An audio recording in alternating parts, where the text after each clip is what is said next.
네, 집중 시세 포착. 오늘은 어떤 종목 이름을 올렸을까요? 곽영훈 부장께서 준비해 오셨습니다. 부장님, 볼만한 종목 있을까요?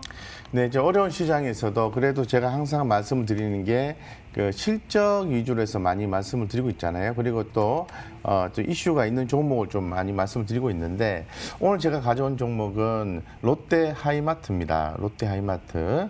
제가 롯데 하이마트 같은 경우에는 3분기 실적이 양호한 가전 수요가 예상되기 때문에 실적이 좋다 이렇게 좀 말씀을 드리고요. 뭐 대형 가정 중심의 양호한 외형 성장이 있는 거죠. 두 번째는 효율적인 비용 집행 이런 부분들도 3분기에 모두 반영이 되어서 영업이익이 양호하다. 이 컨센서스를 좀 상회할 가능성이 있다라고 좀 말씀을 좀 드리겠습니다. 그래서 전체적으로 지금 올해 4분기 같은 경우에도 아무래도 지금 주가가 조정이 나오는 거는 뭐 나올 수 있는 거잖아요. 근데 중요한 건 이제 4분기 때에 상황이 좋다면 주가는 다시 또 회복할 수 있는데 또 뭐 4분기에는 뭐 대부분 가전 수요가 양호할 걸로 좀 보고 있는 그런 상태거든요. 그래서 지금 뭐 아무래도 코로나19로 인해서 뭐 집에 또 머물러 계시는 뭐 그런 트렌드가 계속해서 유지가 되는 한 대형 수요에 대한 어떤 뭐 재택근무의 증가 이런 부분에 의해서 또 홈 레저 확산 이런 부분에 의해서 뭐 스테이 홈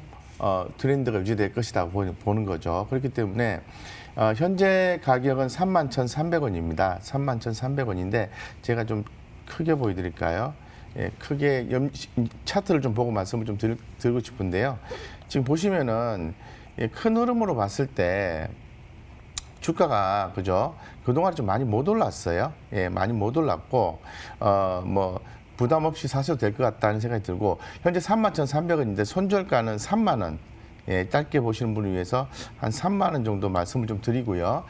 최고 목표가는 한 4만 원 정도 말씀드리겠습니다. 그래서 지금 아무래도 분할해서 매수해서 좀 진행하시면은 좋은 성과 있겠다고 말씀드리고 롯데온이라고 해서 지금 그 대형 큰 세일을 하고 있지 않습니까? 이런 부분에 의해서 4분기 실적도 좋게 나올 가능성이 있다라고 더불어서 좀 말씀을 드릴 수 있도록 그렇게 좀 하겠습니다. 네. 예. 사실 여름 동안은 뭐 에어컨 같은 가전이 많이 팔리면서 이 종목이 주목을 받은 바 있습니다. 또 실적에 대한 기대감 남아있다라고 말씀을 주셨는데 지금 차트 보니까 정말 시장 많이 떨어질 때 이 종목은 잘 버텨줬네요. 이제 3분기에 대한 실적 잘 나오고 겨울에도 쇼핑 시즌과 맞물려서 어느 정도 실적 기대감이 더 올라간다면 앞으로 우상향 곡선 나타나지 않을까라는 그런 분석 주셨습니다. 상단을 4만 원까지 일단은 잡아주셨네요. 전고점 테스트 한번 거칠 가능성에 대해서 말씀을 주신 거고요. 손절 라인 3만 원까지 잡아주셨습니다. 가격 전략 기억해 두셨다가 전략 세우실 때 참고해 보시기 바랍니다. 화면으로 내용 정리하고 돌아오겠습니다.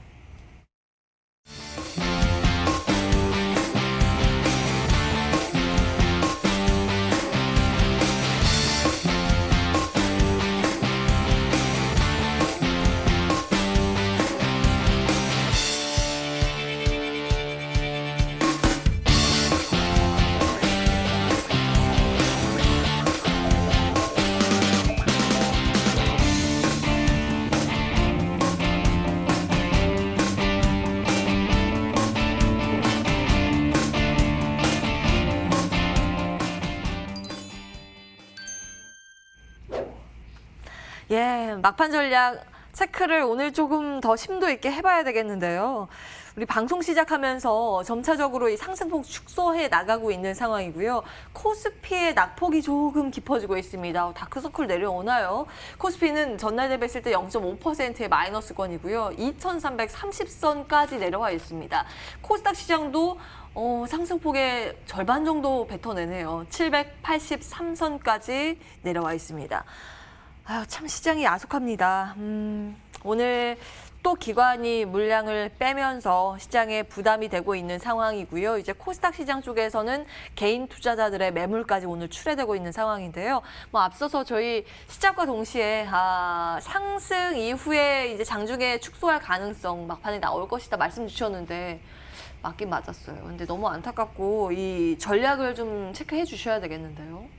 네, 사실 뭐 개인 투자자분들 중에 이제 전업 투자를 하시는 분들 같은 경우에는 어떻게 보면 매일매일 수익을 내야 되는 입장이기 때문에 매매를 실지는 못할 거라고 판단이 됩니다. 2018년 기준에 의하면 데이 트레이딩이라고 하죠. 데이 트레이딩을 하는 그 전체 투자자의 비중의 96%가 개인 투자자라고 합니다. 반대로 개인 투자자들 중에서 수익을 내지 못하는 그 프로테이지가 약 97%라고 하는데, 제가 드리고 싶은 말씀은 데이 트레이딩 매매 횟수가 늘어나면 늘어날수록 손실 가능성은 훨씬 더 커진다라는 거는 일단 알고 계시는 게 좋을 것 같고요. 일주일 사이에 신용 잔고가 1조 넘게 줄었습니다. 그만큼 개인 투자자분들의 어떤 반대 매매가 좀 많이 나갔다라고 좀 판단이 됩니다. 그리고 아까 1시까지만 하더라도 외인들이 현물과 선물을 쌍끌이 매수를 해준 반면에 현재 그 1시간이 채 되기도 전에 지금 선물 같은 경우에는 다시 매도 포지션을 잡았습니다. 내일도 시장의 방향성이 어느 한쪽으로 치우치기보다는 조금 약보합 또는 하락 우위의 장이 되지 않을까 좀 판단이 됩니다. 그래서 제가 드리고 싶은 말씀은 가령 욕심을 조금만 좀 줄이셨으면 좋겠습니다. 어찌됐든 좀 시장이 우리가 생각했던 것보다는 악재가 사실 악재라는 거는 사실 계속 있었지만 지금 추경 예산이라든지 그다음에 사법 과세라든지 이러한 정부의 정책이나 이런 것들이 방향성이 명확하게 정해지지 않은 상태에서 무리하게 비중을 태우시면은 손실로 이어지는 부분이 더 크기 때문에 내가 조금 덜 먹더라도 투자하는 비중을 조금 줄여서 리스크를 해지하는 게 좀 좋지 않을까라고 좀 판단이 됩니다. 예. 곽영훈 부장님은 어떻게 보세요? 어떻게 해야 될까요? 네, 현실적인 대안을 좀 말씀을 좀 드려야 될 것 같은데요.